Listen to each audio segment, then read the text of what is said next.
Hello ladies and gentlemen, and welcome to Sunless Skies.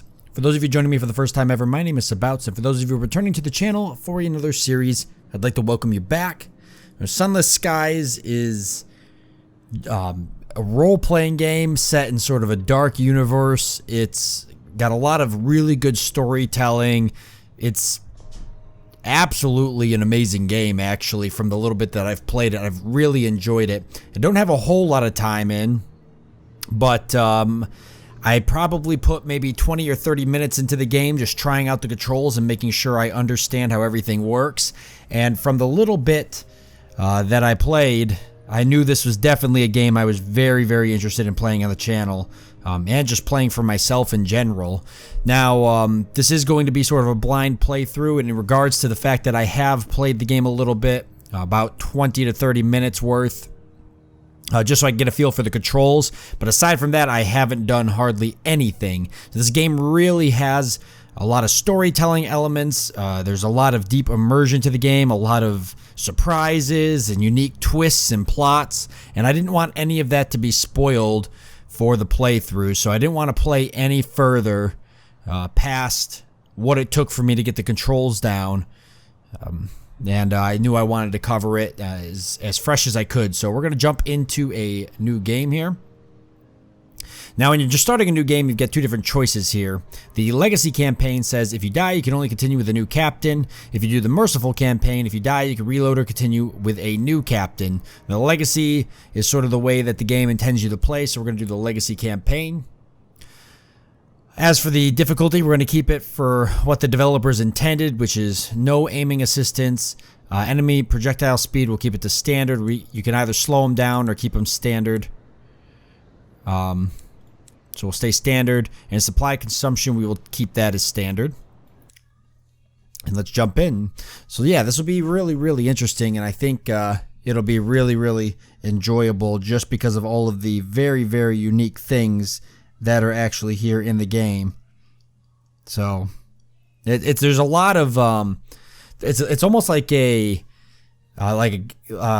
gothic theme to it, like kind of like Darkwood. There's like this horror kind of thing going on. It's really neat.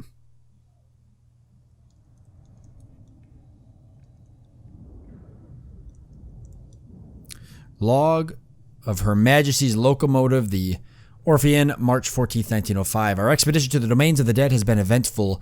The Orphean is damaged and in grievous need of repairs and supplies. We are returning in haste to the Reach, where I hope to make port at New Winchester. May God be with us, for 1,000 deaths wait in the sky. Final entry of Captain Amelia Charity Whitlock. I think it's the Orphean. That's what I've been pronouncing it as.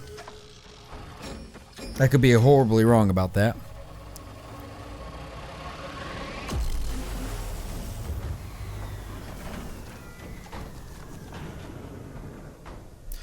Alright, so here we are in the game. Standard movement keys. First of all, you guys will take notice that the artwork of the game is just absolutely amazing. And the atmosphere. You have returned to the Reach, an untamed sunless span of the heavens, London's new frontier, a celestial garden run wild. You can use the Q and E key to dodge. I find that the controls in this are just awesome to use. Your journey back from the Blue Kingdom was cumulatus. I probably pronounced that wrong. Your locomotive is crippled and Captain Whitlock badly wounded.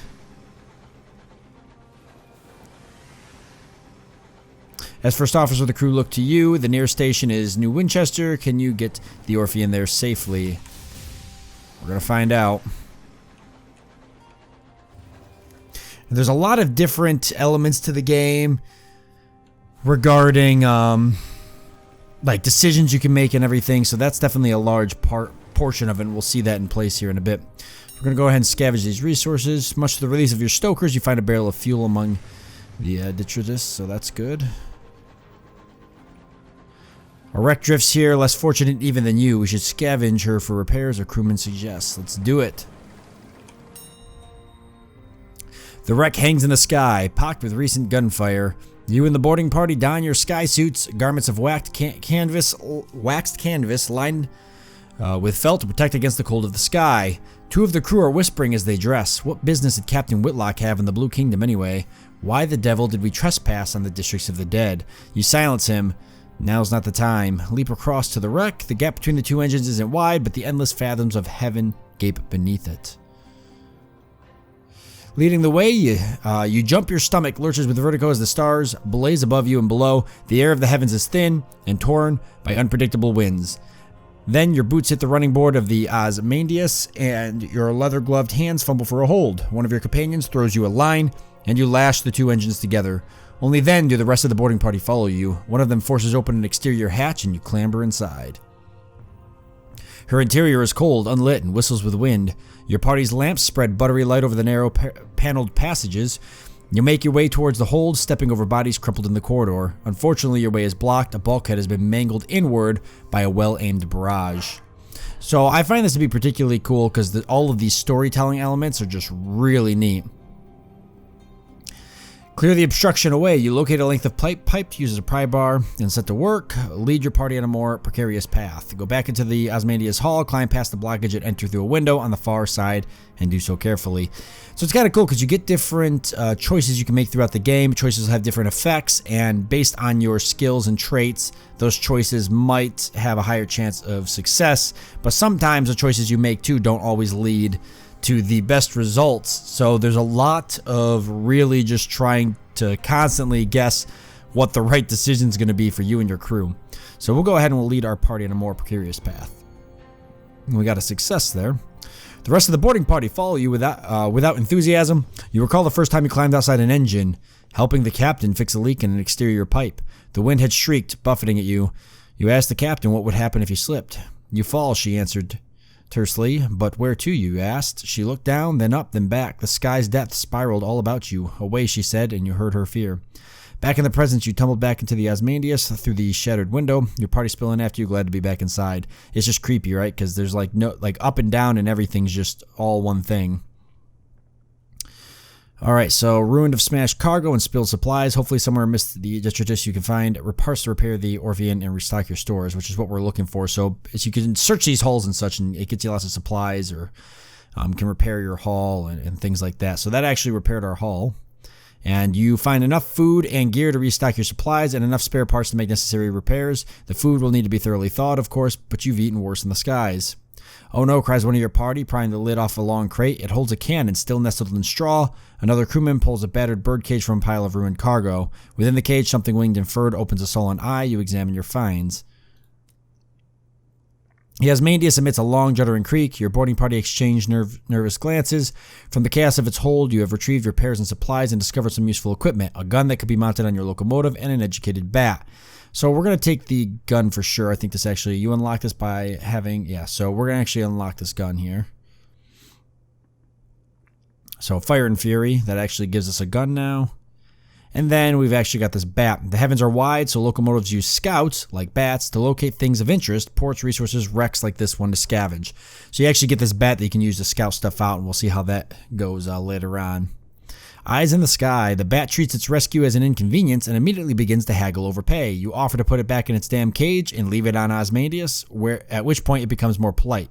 You doubt it will last. Alright. A diffident bat. Alright, so we are all finished up. I think we've done everything we can. Oh, press on to the engine room. You might find more fuel there, but you had better hurry.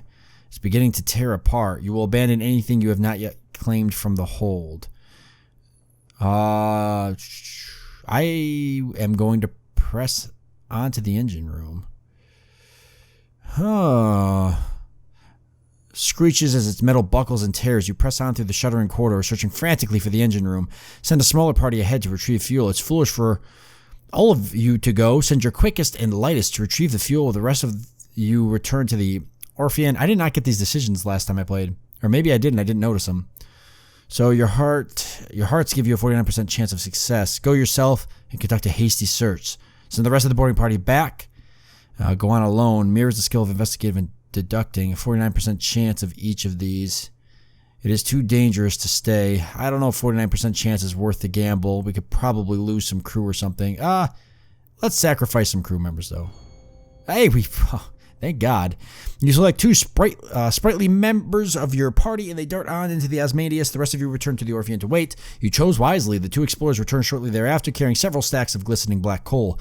They are lauded as heroes by your crew as you stoke your engines and steam away. Restocked, refueled, and repaired and rearmed. You've got 2 fuel. Nice. That's great. Okay, so here you go. You can press F to send out your scout, and it costs supplies. So if you look at the bottom left-hand corner of the screen, you're going to see a bunch of different numbers here. They're all very, very important. You've got your terror, which will go on later on. You've got the fuel here, which is how much fuel your engine has. As you move forward, you'll see the fuel goes down. Storage, or supplies, or not storage, I'm sorry, supplies, which is how much food you have, and that just casually drops over time. I think the amount of crew you have here, which is another thing that's down here, will affect that. You've got your hull, which is your hit points, and then the hold, which is items that you're actually carrying. So, summoned by Captain Whitlock. The walls of the captain's cabins are lined with hodgepodge of curios from the sky. Captain Whitlock lies in bed. Black marks cover her skin like a monstrous brand. When she coughs, coils of acrid puke pour from her lungs. Ooh. Or acrid smoke pour from her lungs, not puke. Inquire after the captain's injuries. Approach the bedside. So let's approach the bedside here. Her mouth is blistered from the blue fires that dance on her tongue. Her hand grips your arm. Her skin is hot as kettle. Made arrangements. The Orpheum will be yours. Her voice is just a rasp of burnt meat breath. But promise. She breaks off to scream a word in a language that was not made for human mouths. When she resumes speaking English, she is weaker. Her request little more than a gasp. Promise me one last service. Promise. So we've got a bunch of different choices here. Promise her you will obey her last command. Make no promise. Tell her to rest. Pull away. Demand to know why she took the Orpheum to the Blue Kingdom. We'll just promise that we will obey. I want to know. She sinks back, relieved. All in my will, she gasps. Be a better. She breaks off as she signals, burning into her bones flare, glowing a cherry red through her flesh and skin. Better captain than I. The effort exhausts her. She sinks back into the scorched pillows in a twisting, frantic fever. Ooh. The walls of the captain's cabin are lined with a hot... Yeah, we've seen that already. So we're going to take our leave. You'll have an engine to command. Alright, so we've got a marauder here on the other side of this. We're going to have to go into combat mode here. Oh, let's send the scout out, though, because we hadn't done that yet. So you actually send our scout out. He's going to come back and report things that he's found. We can press tab here, which you can see with these services over here. Hide the advice for now. Press tab and that'll show us what he's found. So the only thing that he's found is a station right here, which is your scout has discovered something. So we're going to want to get to that new station. Let's go ahead and bust this down. I've already managed to overheat us, but we'll be alright for a second here. Overheating is something that happens if you use your weapon or you use dodge too much. You can see that we slowly start to overheat. And you basically, if you overheat and then you continue to fire or do anything, you will take hull damage. So it's best to just wait for that to cool down. Alright, but let's go ahead now and engage.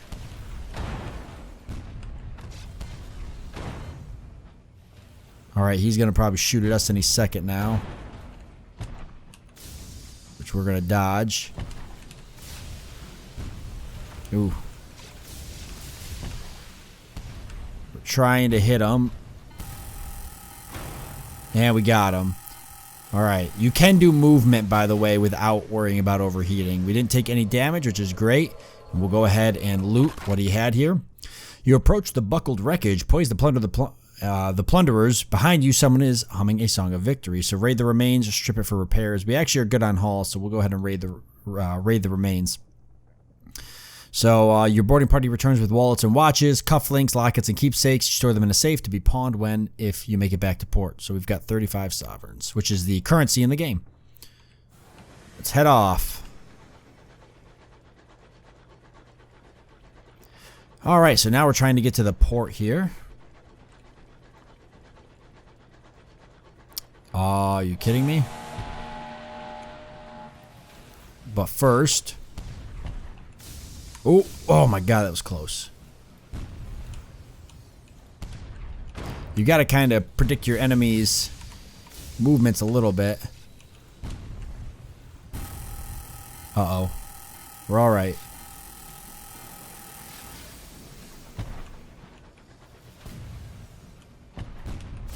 Ah, damn, we got hit that time.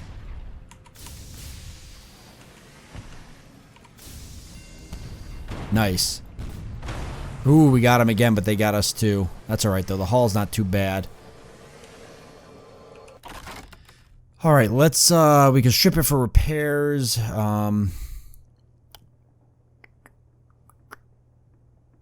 Or we could get more money from it. I think we're good on repairs. Let's see what we can get from money.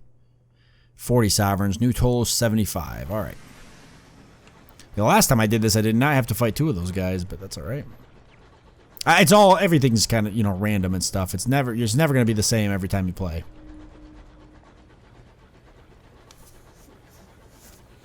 Alright, and here we go. We made it to New Winchester. We're going to dock up and see, without hopefully bumping in and doing damage, see what we can get here.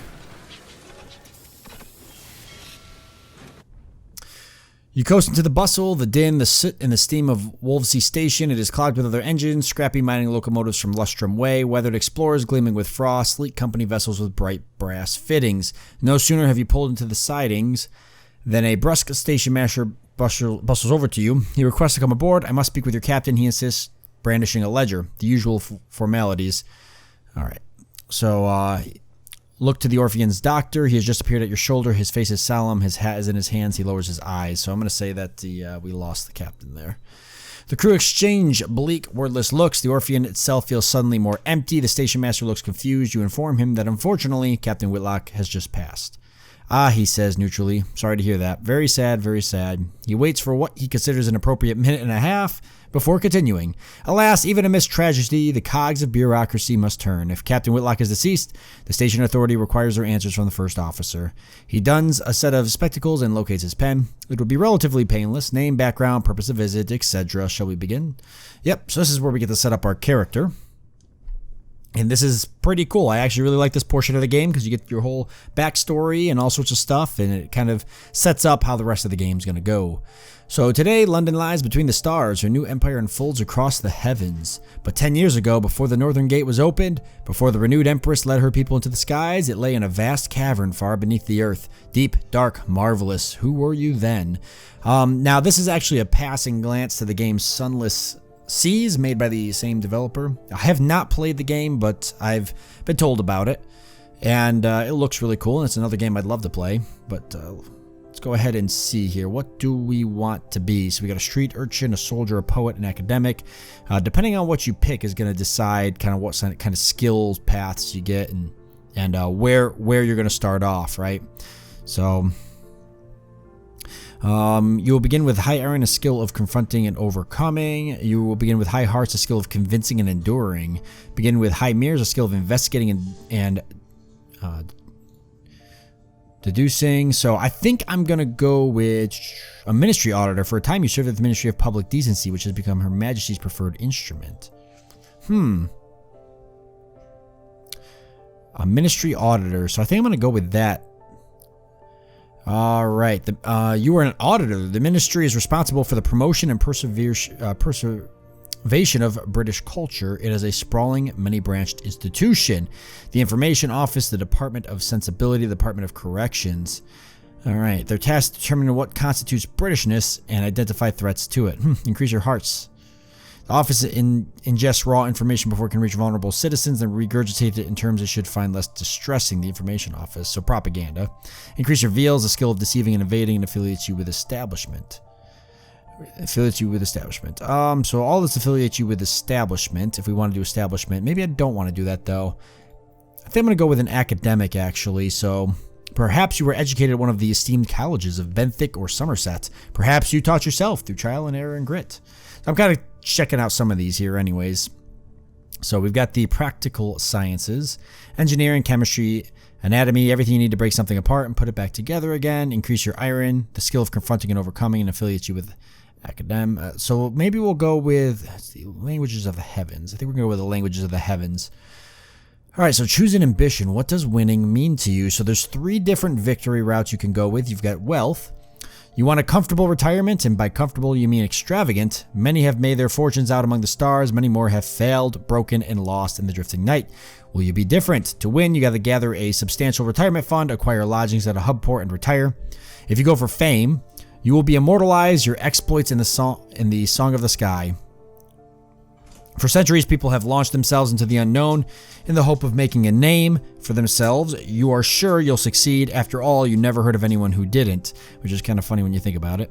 Gather stories of your exploits and write about them in New Winchester.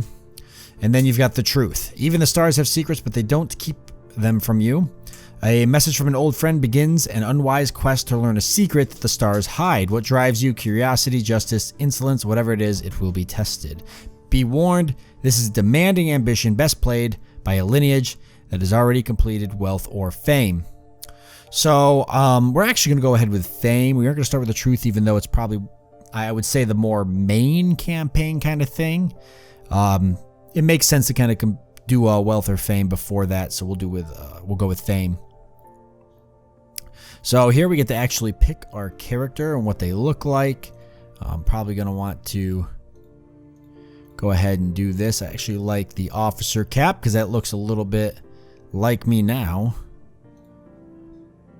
So let's go ahead and set up somebody. Do we got an officer uniform? You bet we do. I like that a lot. Term of address. So this is what people call you as. We'll do officer, and our name will be Officer Sabouts. Alright, so here is our character here and our starting stats. Not bad at all. We got 10 iron there, 17 heart, 25 mirror, and 10 veal. Veal. We start with 10 deer meat. Alright. Let's go ahead and start the game.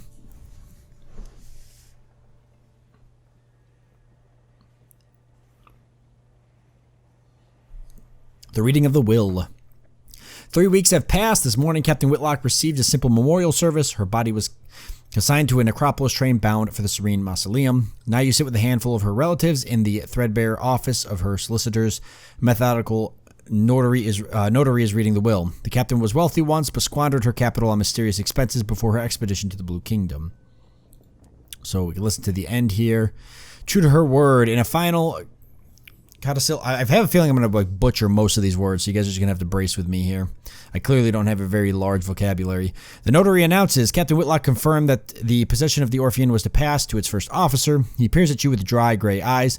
This includes a certain black box contained in the Orphean's hold. Captain Whitlock's final request was that, at a time of your choosing, you transport said box to an address in London. He hands you an address card and deposit it there. You are not to look inside. She gave no explanation. And that's it. You're captain now. The Orphean is yours. So we've got the black box, which we can deal with there. We got a bunch of stuff there to do with as well. But with that being said, we're actually going to end it off here since we are out of time. I think this is a good place to end it since we're in New Winchester. We've got a bunch of stuff we're going to have to do here before we push off and continue to explore the world. But we'll start doing all of that in the next episode. With that being said, let me know down below in the comments section what you guys think of the game. I think it's going to be a really fun playthrough. I'm very, very excited for this one. There's a lot of cool stuff to explore.